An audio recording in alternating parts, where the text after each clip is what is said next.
మహారాష్ట్ర ఎన్నికల ప్రచారంలో పవన్ కళ్యాణ్ ఎపిసోడ్ అంతా కూడా ఒక బ్లాక్ బస్టర్ ప్రచారం క్యాంపెయిన్ గా మనం అభివర్ణించవచ్చు. ఎందుకంటే మహాయుతి కూటమికి ఇన్నాళ్ళు జరిగిన ప్రచారం ఒక ఎత్తు అయితే పవన్ కళ్యాణ్ వచ్చిన తర్వాత జరిగిన ప్రచారం మరొకెత్తు. పూణే కంటోన్మెంట్ లో కావచ్చు, బల్లార్పూర్, షోలాపూర్, లాటూర్ ఇలా ప్రతి ఒక్క ప్లేస్ లో కూడా పవన్ కళ్యాణ్ కి నీరాజనాలు అందించారు ప్రజలు.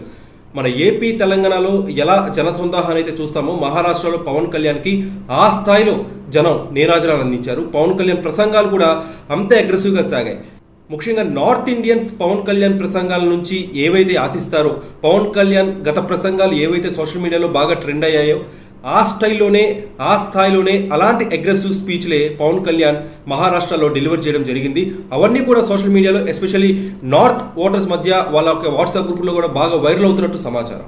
ముఖ్యంగా ఓవైసీ లాంటి లీడర్స్ కి పవన్ కళ్యాణ్ ఏదైతే వార్నింగ్ ఇచ్చారో అవన్నీ కూడా బాగా వైరల్ అవుతున్నాయి. ఓవైసీ బెదిరింపులకి భయపడేదే లేదని చెప్పి పవన్ కళ్యాణ్ ఒక కామెంట్ కూడా చేశారు. అలానే తెలంగాణ గవర్నెన్స్ పై, తెలంగాణ సీఎం రేవంత్ రెడ్డిపై కూడా పవన్ కళ్యాణ్ మహారాష్ట్రలో విమర్శలు గుప్పించారు.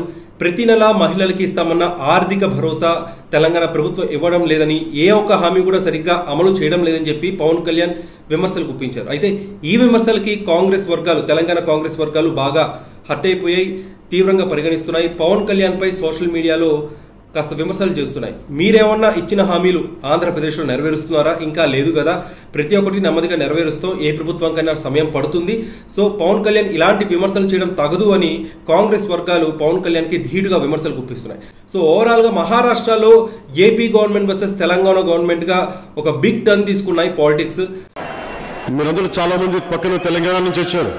తెలంగాణ మీకు తెలుసు కదా, నా తెలంగాణ అంటే గుండెలా కొట్టుకుంటుంది.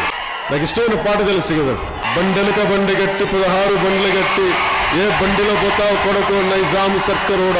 అలాంటి పోరుగడ్డ తెలంగాణ నుంచి వచ్చారు మీరు. కాంగ్రెస్ అధికారంలోకి వస్తే తమ ప్రభుత్వం మహిళలకు ఏటా కొంత మొత్తాన్ని అందజేస్తుందని చెప్పారు. కాంగ్రెస్ మాట నిలబెట్టుకోలేకపోయింది. దేశవ్యాప్తంగా నేషనల్ వైడ్ గా పవన్ కళ్యాణ్ కి, జనసేన పార్టీకి ఆదరణ పెరుగుతున్న వేళ ఇలాంటి విమర్శల్ని పవన్ కళ్యాణ్ ఎలా తిప్పికొడతారనేది ఇప్పుడు ఇంట్రెస్టింగ్ గా మారింది.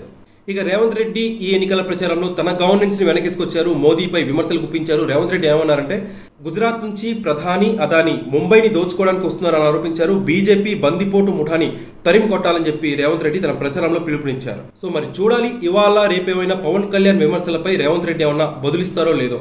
ప్రతి ఒక్కరు కూడా ఇప్పుడు ఇంట్రెస్టింగ్ గా దాని గురించి వెయిట్ చేస్తారు. Let's see, Revanth Reddy versus Pawan Kalyan జరుగుతుందా లేదా చూద్దాం. Wait and see.